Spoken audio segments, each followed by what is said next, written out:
Donc nous étions à la bar mitzvah. Oui, alors bar mitzvah, c'est une... Votre père a tout. A tout dépensé, l'argent qu'il avait gagné en 1939. Oui. Mon père avait une très belle situation jusqu'en 1936. Toute la famille vivait pratiquement à nos crochets.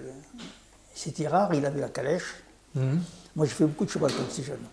Avec calèche, il avait voiture automobile, camionnette. En 1936, il a fait mauvaise affaire. En 1936. 1936. Dû aux Juifs.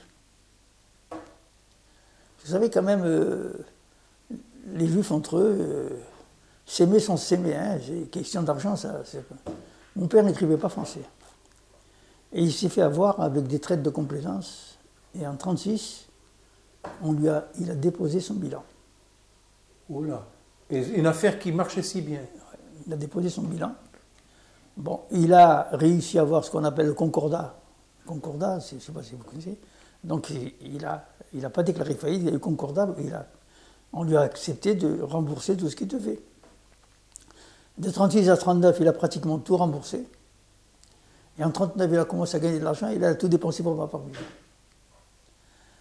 Et il avait, moi je me rappellerai toujours toute ma vie, j'avais 9 ans, 36, ma soeur 11 ans. On a enfermé mon père en prison. Quand? En 1936. Pourquoi? Pour ce dépôt de faillite. On est allé en prison pour ça? Ouais, en ce temps-là. Ça a duré peut-être 15 jours. C'est une faillite frauduleuse qu'on dit. Ils ont dit que c'était une faillite frauduleuse. Il n'y avait rien de frauduleux.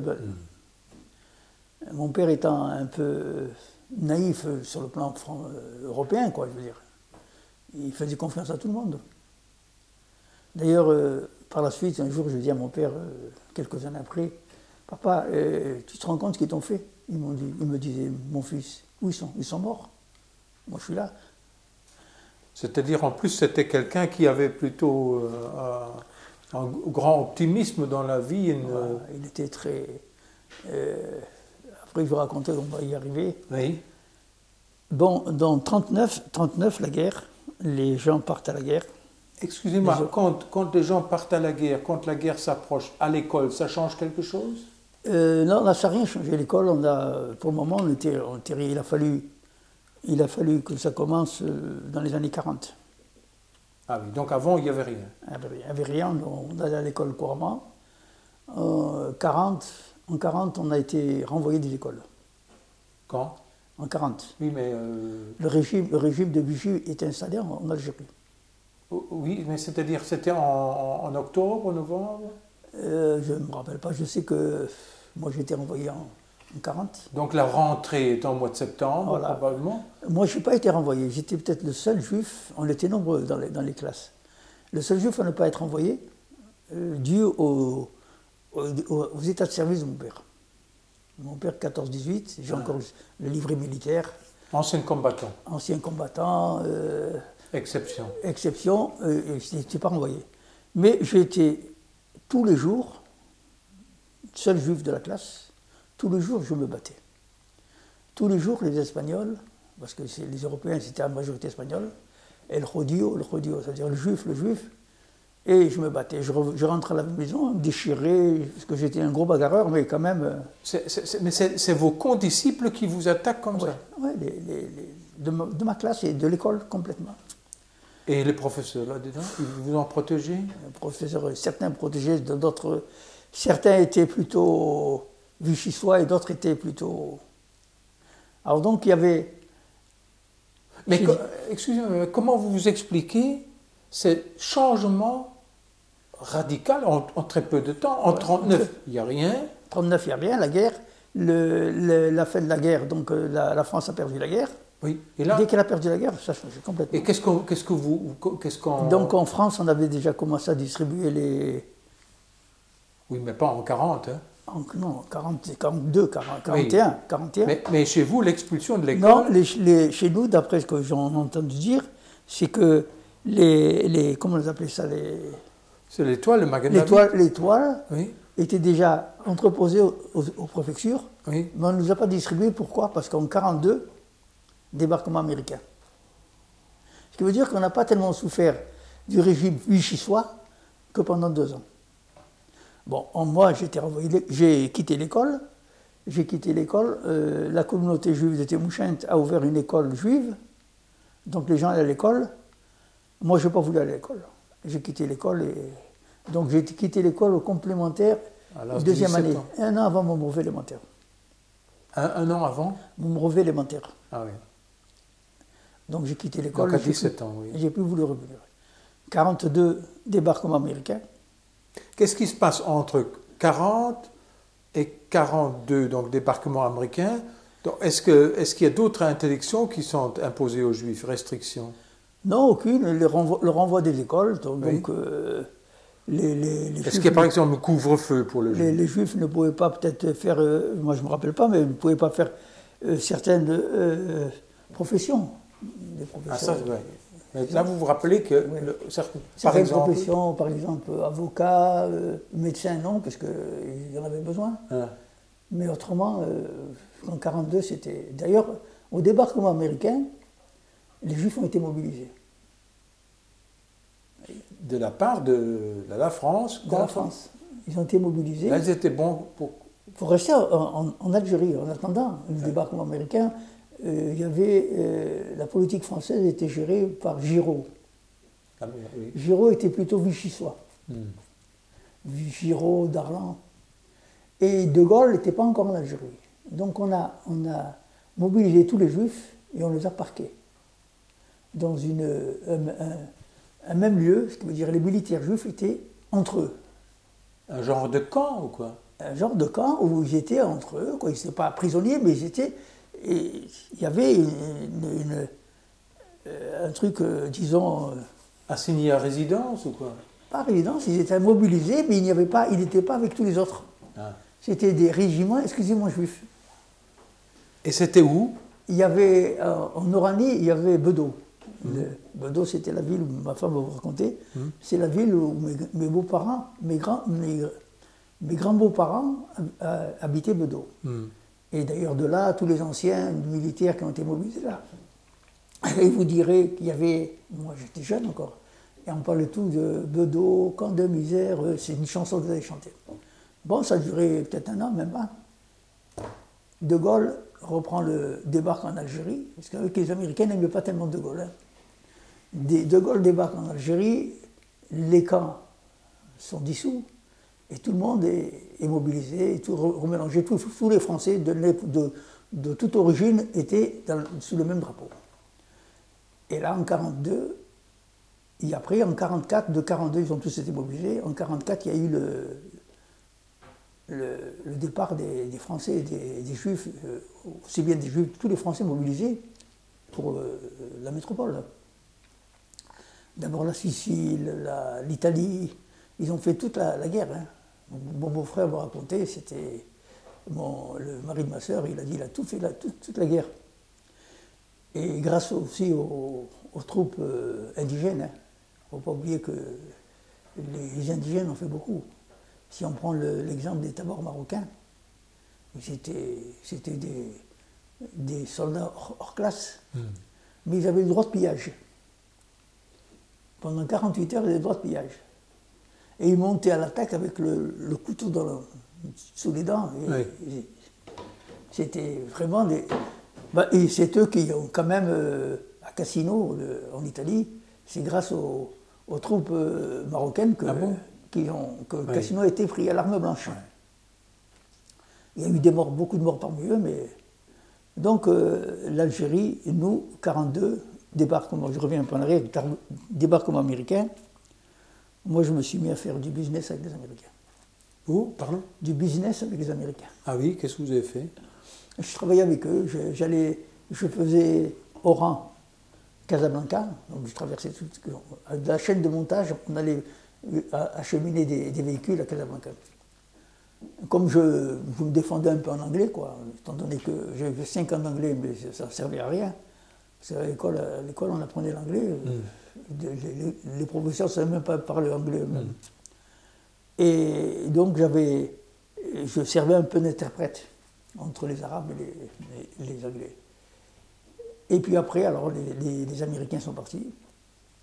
42, ils sont tous partis, ils ont fait le débarquement. Et moi, je suis resté avec cette nostalgie du travail avec les Américains. Et puis en plus, ma situation de mon père n'était pas très brillante. 45, je ne reste pas. C'est-à-dire, entre 42 et 45, qu'est-ce que votre père fait-il Il continue à faire des vendanges. Ah d'accord, donc il continue son travail. Oui, mais très peu, c'était pas brillant. Bon. Alors 42 et 45, moi, dès que la guerre est terminée en 45, j'ai tous les jeunes de mon patelin, tous les jeunes oraniens, ils avaient tous la folie d'aller en France. Pour nous, la France, c'était l'Amérique, disons. C'est bien le cas de dire. Et on racontait la belle vie, les femmes. Et il y en a beaucoup qui partaient et qui revenaient. Ah. Alors nous, on se promenait sur la grande avenue, ce qu'on appelait le boulevard. Et tout le monde disait « Ah, moi je m'en vais, moi je m'en vais ». Puis moi je rigolais, je disais « Tu t'en vas, tu vas revenir ». Puis un beau samedi, je leur dis « Je pars ». Alors tout le monde me regarde « Toi tu vas partir, Fredou, tu ne pars pas, c'est fou ». Je dis « Je pars ». Mais je pars, je ne reviens pas. Comme vous êtes tous revenus, tous les copains. Et j'ai quitté l'Algérie. Et j'avais pas d'argent. Mon père, le jour où, parce que j'étais pas majeur, je me rappelle toujours, mon père avait des larmes aux yeux quand il m'a signé l'autorisation de départ. Vous savez qu'il fallait signer en tant que mineur, je n'avais pas le droit. J'ai quitté l'Algérie et je suis passé par... j'ai quitté Oran avec un moutonnier, ce qu'on appelle un bateau moutonnier. Quand vous savez que les moutons allaient beaucoup en France, les moutons d'Algérie, ils allaient aux alpages. Parce qu'en Algérie, ils sont forts. Parce que mais aux alpages, avec l'herbe verte de la France. Et j'ai fait mon voyage avec ce... J'ai débarqué comment on appelle ça déjà, à côté de Sète, à Port-Vendre. À Port-Vendre, j'ai débarqué, on était 3 passagers sur le bateau. J'ai payé. Vous étiez 3 passagers seulement. Tout le reste, c'était... Et j'avais payé ma place au marché noir. C'était 5 000 francs d'avant. Donc c'était peut-être 50 francs. Voilà, j'ai fait... Vous n'aviez personne là-bas? Hein? Vous n'aviez personne en France? Personne. Quand vous avez débarqué, où est-ce que vous avez... J'ai débarqué à Port-Vendre. J'avais l'argent qu'il fallait. J'avais une caisse de pactage, une caisse en bois que j'avais fabriquée moi-même. C'est tout, c'était mon seul bagage. Et on m'avait donné une adresse à Aix-en-Provence. Je prends le train de Port-Vendre à Marseille. Je ne suis même pas rentré dans Marseille. Dans la gare de Marseille, je prends le train pour Aix-en-Provence. J'arrive à Aix-en-Provence avec mon adresse. J'ai laissé ma caisse à la consigne. Et je cherchais cette adresse que je n'ai jamais trouvée. Et je me suis retrouvé avec 435 francs, je me rappellerai toujours de ma vie, dans la poche. 17 ans. La seule peur que j'avais, c'est de dormir dans la rue. Dormir à la rue. Ah oui. Alors je me suis mis en quête de chercher un hôtel. J'ai trouvé un hôtel qui me demandait 430 francs, il me restait plus que 7 francs. 430 francs pour le mois. Une chambre dans une cage d'escalier. La fenêtre donnait dans la cage d'escalier. J'ai pris cette chambre, j'ai dit au moins, je ne vais pas dormir à la rue. Si je ne mange pas, mais je dors pas à la rue. Et au bout d'un moment, je me suis aperçu qu'un va-et-vient dans la cage d'escalier, des gens qui montaient, qui descendaient. Et puis, par ma fenêtre, je voyais toujours le même qui remontait et qui redescendait. Et je me suis aperçu, comme j'étais très ouvert, même en Algérie, j'ai dit, je suis dans une maison de passe. Et c'était en plein centre-ville, parce que après la guerre à Aix-en-Provence, il y avait des filles de choix. Et je me suis trouvé là, donc c'est pas possible. Au bout de quelques heures, la fille chez qui les gens montaient, elle est venue me voir, elle me dit, elle devait avoir une trentaine d'années, elle me dit, petit, tu viens de louer cette chambre, oui. D'où tu viens? Elle m'a posé une autre question. Elle m'a dit, je t'offre le café, elle m'a offert le café. J'ai jamais couché avec. Et je lui ai dit, je cherche du travail. Et elle m'a trouvé du travail le dimanche Du vendredi au dimanche, elle m'a invité au restaurant et elle a trouvé une femme qui avait une poissonnerie. Et elle me dit, voilà, Madame Olive, elle s'appelait, ce petit cherche du travail, vous pouvez l'embaucher, oui. Et Madame Olive me dit, j'ai des caisses à casser. Vous savez que les gros merlus qui arrivaient de l'océan, ils arrivaient dans des grosses caisses de 50 kilos. Une fois que la caisse était grande. Et c'est volumineux. Il fallait casser ces caisses pour les entasser. Et j'arrive le lundi, avec ma salopette. Et j'arrive, il y avait la poissonnerie. J'ai encore des photos de la poissonnerie. Il y avait 4 commises. Commises, ça veut dire 4 serveuses. Avec les balances Roberval, vous savez, les balances à l'ancienne. Alors les balances Roberval, et elles étaient vraiment gauches toutes les... Et puis, moi j'étais là, et la patronne, elle était sur une caisse un peu surélevée, qu'elle surveillait, et moi à côté, j'attendais qu'elle me donne des ordres de casser les caisses. Et puis je ne sais pas comment... Des fois, il faut croire à sa bonne étoile. Hein. À un moment donné, il y a une cliente qui vient et me dit « Petit, vous ne pouvez pas me servir ?» Moi, je me suis mis à servir comme ça d'un coup. Et comme pour moi, le calcul mental n'avait pas de secret, il n'y avait pas je me suis mis à servir, j'ai demandé le prix, puis je sais. Et puis, quand je commence à servir, puis d'un coup, la patronne, elle me dit « Tu sais servir ?» Je dis « Oui, madame, je suis né dans le commerce. » Alors donc, je me suis mis à servir, et puis j'ai jamais cassé une caisse. Parce que la patronne, elle a vu que ces commises, là, elle ne comprenaient rien du tout. Du jour au lendemain, je suis devenu d'abord le calcul mental de toutes ces femmes, ces dames. Et c'était la France, en 1945, il n'y avait pas de quoi manger. On avait les tickets. Contrairement à la Belgique, je vous dis ça parce que moi je raconterai après, contrairement à la Belgique, on avait les tickets d'alimentation. Vous savez que De Gaulle n'a pas voulu opter pour le plan Marshall à la Libération. Donc la France était devenue, on était bien en arrière. Et le poisson qu'on recevait, en 2 heures, c'était fini. Tout le monde, poisson, viande, il n'y avait rien. Bon, j'ai travaillé avec elle. Au bout de quelques temps, je suis devenu... Je raconte une anecdote qui est pas mal. Il y avait un tramway qui faisait Aix-Marseille. 35 km de tramway. Un beau jour, Madame Olive me dit « Fredou, tu ne veux pas me faire une commission à Marseille ?» Je dis « Madame, je ne connais pas Marseille. » Ça fait rien, je t'explique, je vois. Elle me donne de l'argent, elle me dit « Tu vas m'acheter 10 kilos de langoustes. Tu vas la crier, Crédit Neuve, et voilà le nom du marieur, et tu m'achètes les 10 kilos de langoustes. » Alors moi j'arrive à Marseille, le tramway s'arrêtait au Vieux-Port. C'était facile, je demande, on me dit la criée c'était au bout du Vieux-Port, je vais crier. J'achète mes 10 kilos de langoustes, je reprends mon tramway et je monte à Aix. J'arrive à Aix avec mes 10 kilos et la première des choses que je fais, je rends la monnaie de l'argent qu'elle m'a donné. Et je me suis fait engueuler. Comment? Tu es fou, tu t'es fait embarquer, tu m'as acheté des langoustes mortes. Tu vois bien, compte tenu de la monnaie que je donnais à ma patronne, elle s'imaginait que c'était un mauvais achat, parce que c'était pas cher que j'avais acheté. Et moi, j'étais énervé, je suis en train de défaire mon paquet, là, et puis la langouste, elle saute. Oh, elle est restée complètement. Cette dame, la pauvre, elle se faisait... On se reprend encore le terme embarqué par d'autres poissonniers qui venaient lui revendre en seconde main le poisson. Elle n'allait pas la crier, elle. Donc vous avez avancé dans ce magasin. Oui, donc automatiquement, du jour au lendemain, pas du jour au lendemain, après l'achat de cette caisse de langoustes, oui, je descendais presque tous les jours à la Marée, à Marseille. Et je rapportais avec le tramway. Et je lui achetais du poisson à des prix sans la commission que lui comptait le truc. Et puis alors automatiquement, après j'ai réussi, j'allais tous les jours, je me suis acheté une fourgonnette et je faisais les achats à Marseille pour elle.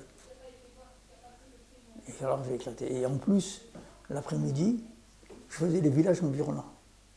Et je vendais avec ma balance comme ça, le poisson. Je me mettais sur la place publique et je criais loupé, loupé, loupé, loupé, ça veut dire poisson. Et tout le monde venait acheter le poisson. Donc, 47 arrive, 45, 46, 47, mobilisation. Appelé sous le drapeau. 20 ans. Mobilisation parce que... Ah oui, donc vous devez faire le service militaire. Service militaire. 20 Mais ans. là, vous avez 22... En 47, vous avez 22 ans. Ouais, 20 ans. 20 ans, pardon. Je suis né en 27. Donc 47, service militaire. Je suis en tant que récalcitrant à la préparation militaire, que je ne savais pas moi. J'étais envoyé à Lille. Ah, dans le Nord, tout à fait. Au 43e bataillon d'infanterie, à la citadelle de Lille. Et automatiquement, là, alors c'était vraiment... Lille, la première nuit que j'ai passée dans la caserne, j'ai passé en prison. Parce que? Parce que je suis arrivé en retard. Je me rappellerai toujours la mentalité des Français, sachant que j'étais quelqu'un qui arrivait d'Algérie aussi. Ils avaient peur de coucher à côté de moi. Vous savez, on couchait sur un plancher en bois. Et les fenêtres, on avait des fenêtres sans vitres. Hein. Oui, oui, oui. C'était après la guerre, c'était vraiment... Oui, oui. Et pourquoi ils ont peur de vous? Et parce qu'ils avaient deux Arabes seulement, parce que les Arabes n'étaient pas connus, qui s'occupaient des chevaux du général de Chevillon, je me rappelle toujours. Et ce qui paraît qu'ils couraient derrière les Français pour les enculer. Alors moi j'étais comme le roi, puis automatiquement je me suis mis dans le truc 47. Et puis là je venais en Belgique. J'ai connu Bruxelles en 47. J'allais souvent à Moucron, la Croix-Rouge, la frontière, et j'allais acheter du café. Il n'y en avait pas en France. Et on était fouillés quand même au passage. Ah oui. Avec nous, en 47, on avait des prisonniers allemands. Et les prisonniers allemands, moi, ma capote, il m'avait cousu en bas de la capote des poches. Et je faisais le trafic des banilons. Ah oui. Il n'y avait pas de banilons en France. J'achetais des banilons, je les mettais sous les épaulettes de notre capote, parce qu'on était fouillés. Hein. Et en bas, la poche, quand on nous fouillait, j'ouvrais ma capote comme ça, et les types me fouillaient, vous trouvez rien. Et quand j'avais ma caisse de pactage pleine, je descendais à Paris, en permission à Paris. Ça, je me rappelle toujours. Je mettais ma caisse à pactage dans le wagon, sur le bagage, et je ne restais pas dans le compartiment. J'avais peur que la douane... Et j'attendais. Et j'attendais quand... Oui, oui. Oui. J'attendais que tout le monde... Que le train parte et tout. Et j'allais chez un ami qui avait un magasin à Paris, je lui revendais mes vanilles. Ce qui veut dire que j'ai toujours eu l'esprit de faire du travail, du business. C'était un business honnête, hein, parce que je ne voulais pas... Je trichais les douanes, si on veut, parce qu'il n'y avait pas les marchandises en France. Et en 48, j'ai été fatigué à l'hôpital de Lille, et j'étais mobilisé en 48. J'ai fait qu'un an de service militaire. Je suis retourné en Algérie, je suis retourné à Aix-en-Provence. Et j'ai commencé à faire le poisson, encore recommencé avec le poisson. Le fourgon que j'avais laissé, c'était l'amant de la patronne, sous-officier de l'armée, Michel, je me rappelle toujours, j'ai des photos avec lui. Il m'avait pratiquement crevé. Je ne pouvais plus sentir le poisson quand j'allais danser le soir. Je sentais le poisson. J'ai abandonné le poisson. J'ai dit, Madame Olive, j'arrête. L'argent que j'avais gagné, qu'est-ce que j'ai fait? Tout l'argent que j'ai gagné, je l'ai bouffé dans les poissons, dans la volaille. J'ai... à la Peine-sur-Yvonne, une banlieue de Marseille. J'ai pris la suite d'un élevage avicole et je faisais l'élevage des poulets. Vous avez construit un hangar? Oui, il y avait des batteries. poulaillers tout autour. Moi, j'étais dans la ville au milieu. Et les poulets, c'est difficile. C'est difficile pour quelqu'un qui ne connaissait pas. En plus, il y avait la mortalité. Il n'y avait pas la fameuse maladie qu'on a actuellement, mais il y avait la diphtérie. En une nuit, j'ai perdu 7000 têtes. Je m'y restais là. À cette époque-là, c'est énorme. Tout l'argent que j'ai gagné au poisson, je l'ai bouffé dans la volaille. Et je suis retourné chez moi à Aix et redémarre à zéro. Le cours Mirabeau sans un sou de la poche. J'avais gardé ma chambre. Et puis j'ai recommencé à zéro. Et puis là, naturellement... Vous savez, la vie, c'est très difficile. Mais la vie, pour quelqu'un qui a eu l'éducation que j'ai eue, moi, l'éducation, la transmission du courage que mon père avait, mon père m'avait toujours dit, il faut être voleur. Pas voleur de voleur, mais voleur de métier. Mon père me disait, tu sais mon fils, quand tu vois quelqu'un travailler, tu le regardes bien, et tu enregistres ce qu'il fait. Ce qui fait que j'allais chez un mécanicien, par la suite j'ai démonté un moteur, je faisais n'importe quoi. Vous avez le sens d'observation. Il faut être voleur de métier. Être honnête, mais voleur de métier. Ça, c'est... Apprendre en regardant. Apprendre en regardant. Donc tu voles le métier de quelqu'un. Et alors ça fait... Vous ne voyez plus vos parents? Hein? Vous ne voyez plus vos parents? J'allais voir mes parents dès que j'avais un peu d'argent pour les fêtes. Passer les fêtes avec eux. Ah oui, d'accord. Et des fois, je débarquais à l'improviste comme ça. Ça m'a fait... Un jour, j'arrive à Oran, par bateau. Et c'était un vendredi. Et je ne trouvais pas de train qui m'amenait à Témouchène, ni de car. Je me rappellerai toujours, j'avais un négociant de Témouchène qui avait chargé son camion. Et le chauffeur, je lui ai dit, tu ne vas pas à Témouchène, je voudrais aller à Témouchène. Oui. Alors il me dit, mais il n'y a pas de place. Devant, il y avait les deux portefaix, il n'y a pas de place. Je lui dis, là-haut. Il me dit, oh. Je dis, oui, qu'on veut. Alors je suis monté sur le chargement, je me suis attaché, et j'ai fait 94 km avec le camion comme ça. Et ça m'est resté. J'ai débarqué à Témouchène juste au moment où mon père sortait de la synagogue. Je n'avais pas perdu. Il était fou de joie de me voir. Vous savez, 50 ans d'écart, c'est beaucoup. Oui. Vous savez, mon père avait une force herculéenne. Il n'était pas grand. Il arrivait à prendre un demi-buis, ce qu'on appelle un petit filet. Un demi-buis, c'est une grosse barrique. Oui. De 130 litres. Oui. Comme ça. Il avait des cuirs autour de ses poignets. Sans céder des genoux, il prenait la truc comme ça et il la mettait sur la table. Une force de nature. Ah oui. Mon père est mort à 83 ans.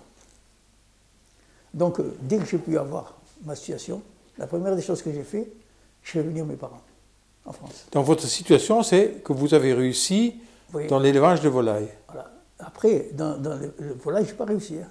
Non. À zéro. Donc j'ai tout perdu. Du poisson à la volaille, j'ai tout perdu. Oui. De la volaille, j'avais plus rien. Je me baladais, on était un tas de jeunes qui cherchaient du travail. Puis un beau jour, il y a un copain avec qui on fréquentait, Jeannot, il me dit, Frédou, tu cherches du travail? Je dis, tu demandes à quelqu'un s'il veut manger. Je comprends que tu cherches du travail. Il me dit, tu ne veux pas venir avec moi? Je dis, quoi faire? Il me dit, faire le garçon de restaurant. Je dis, moi, je ne sais pas. Je n'ai jamais fait le garçon de restaurant. Il me dit, c'est facile. Je te prête une tenue, tu es derrière moi et tu fais comme je fais. Alors j'ai été faire des extras dans un grand restaurant à côté d'Aix, en pleine campagne, et j'ai fait le premier extra de ma vie sans connaître le métier. Et comme je vous dis... Mais c'est en observant. Le voleur de métier, je regardais le type, Jeannot qui était un maître d'hôtel, je le regardais, je faisais comme lui. Au bout de quelques temps, le patron de l'établissement, la plupart des garçons, ils étaient un peu feignants. Hein. Ils ne voulaient pas travailler l'après-midi parce que s'ils travaillaient, servir sur le gravier, vous savez, dans la... C'est fatigant. Oui. Moi, je restais. Et j'ai commencé à travailler comme ça, doucement, doucement. Et je me rappelle quand mes parents sont venus me voir une année, c'était au mois d'août, et j'étais malade. Hein. Je faisais 66 kilos. J'étais malade, sec. Et c'était en plein saison touristique. Juillet, août, Aix-en-Provence, il n'y avait pas encore l'autoroute ni rien. Vous êtes malade de quoi? Malade comme ça, j'étais... Mais je n'ai pas arrêté de travailler. Le Toubib m'a dit, il faut vous arrêter. J'ai dit, non, je ne peux pas m'arrêter. J'ai besoin d'argent. Et j'ai commencé à travailler. Je travaillais avec, sur le cours Mirabeau. Et je faisais le garçon là-dessus. Et mes parents me portaient à manger parce que je ne pouvais rien manger, je ne portais que du bouilli. J'étais au régime. Et ils sont restés un mois avec moi. Ils sont partis. Et moi, Et j'avais une petite chambre, j'avais une chambre que j'avais louée par la suite. Vous avez quel âge à ce moment-là? Ben, j'avais, donc c'était dans les années 40, 50, dans les années 50, 51, 52 même. Donc j'avais 25 ans. Oui, 25 ans, oui. Et j'arrêtais pas de travailler. Et j'avais une chose, c'est que j'étais le garçon de restaurant sur le cours Mirabeau, l'avenue principale, qui faisait le plus de pourboires. Alors les confrères me disaient, comment tu fais?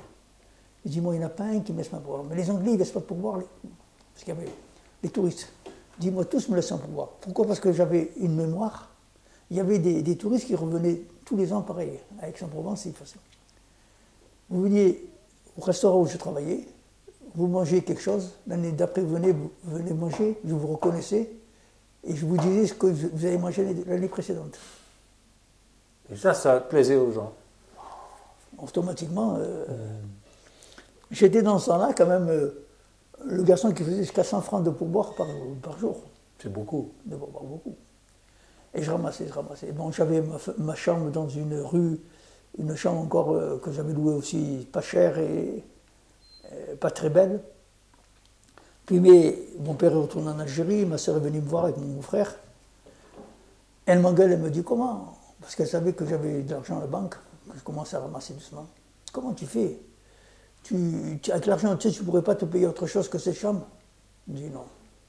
Moi, l'argent, je le garde, je veux m'installer, je veux être mon patron. Et j'ai ramassé. Je finissais le travail à 10h du soir, le cours Mirabeau. J'allais au Vendôme, qui était le casino, l'ancien casino d'Aix-en-Provence. Je faisais des extras. Je finissais à 2h du matin, à 7h je revenais. Et je n'arrêtais pas. Jusqu'au jour où je me suis acheté mon affaire. C'est quoi ça, votre affaire? Alors je me suis acheté une affaire, un bar, tabac, journaux. Ah oui. À crédit. Et là j'ai fait venir mon père et ma mère. C'était en 56, 56. J'étais propriétaire en 56. Et mon père et ma mère, tous les jours, en parlant un peu arabe, quoi. Mon fils, marie-toi. J'avais 30 ans. Je menais une vie magnifique. Il n'y avait pas, tous les soirs, je changeais. Et les parents qui dormaient, qui voyaient mon père, me disent, comment tu vas te marier avec une goye? C'est ce que c'est qu'une goye. Je n'ai pas compris. Donc vous faites venir vos parents et puis... Et puis en 56, oui. Je fais venir mes parents et je travaille. Oui. Mais je travaille et mon père m'embêtait tous les soirs, il voulait que je me marie. Ah oui, d'accord. 30 ans, je ne voulais pas me marier. Ah oui. Et il me citait, commençait à me dire celle-là, toujours des filles d'Algérie, hein, Oui. des filles de Montpatelin. Celle-là, chaque fois je dis non, je disais rien. Je disais non plutôt. Et quand est arrivé le nom de ma femme, j'ai rien dit. Ils se sont accrochés là-dessus. Ils m'ont dit, c'est celle-là que je veux. Je dis, je veux rien du tout, je veux pas. C'est la sœur de mon ami. Non. Et ils ont fait venir mon beau-frère, qui était mon ami d'enfance, oui. Qui venait me voir de temps en temps en France. Parce que la plupart du temps, je recevais des amis d'Algérie et je leur faisais voir la belle vie de la France. Hein. Et ma femme est revenue, ma future femme est venue avec mon beau-frère, avec mon ami, et c'est là qu'on a décidé de se marier. Et votre future femme était originaire d'où? Du même Patelin. De votre Patelin? Oui. Ah, on avait finalement quand même trouvé quelqu'un. Oui, mais trouvé par la force de mes parents. Ah, oui. Je ne voulais pas me marier. Bon. Alors, quand elle est arrivée chez moi, à Aix, je l'ai sortie, je lui ai dit écoute-moi, tu vas retourner. Elle ne me dit pas oui maintenant. Il y a 3 mois pour me répondre. Si au bout de 3 mois, tu me dis, tu m'as pas répondu, c'est que tu veux pas ce mariage. Moi, je souhaitais une seule chose, qu'elle me dise non. Elle est retournée, peut-être que d'ailleurs, c'est une histoire avec mon fils, chaque fois il me dit non, c'est pas vrai. Je dis oui, il y a les lettres qui le prouvent. 15 jours après, je reçois une lettre, elle voulait se marier. Combien de jours? 15 jours. Oui. Donc elle est restée les 3 mois, et puis on a décidé du mariage. Et dans la lettre, elle vous écrit? Elle dit, je suis d'accord. Et donc, vous pris dans le piège, entre guillemets, parce que vous n'avez pas voulu vous marier. Alors donc, est arrivé un décès dans notre patelin, qui est une sœur à ma mère. Et là, on la voit, elle était vraiment la tante Beutsor. Oui. Oui, oui. C'est la sœur de ma mère. D'accord, oui. Alors elle décède. Oui. Elle décède et moi, entre-temps, si j'avais fait venir ma sœur et mon frère, qui voulaient revenir en France, comme les Juifs commençaient à venir, hein, ils sentaient déjà la débâcle. Et ma sœur et mon beau-frère, donc j'étais plus petitement logé au-dessus du bar, je leur avais donné ma chambre, et moi je dormais en bas, et j'ai dit voilà, pour la tante Beutsor, il faut que quelqu'un aille la représenter. Il n'était pas question que j'aille moi-même. J'étais submergé de dettes. Il fallait que j'envoie ma sœur. Alors mon père dit à ma sœur, voilà, tu pars à Témouchent et tu vas faire la demande. Et tu vas faire? La demande, au mariage. Ah, c'est votre sœur qui avait la procuration? Pour faire la demande en mariage.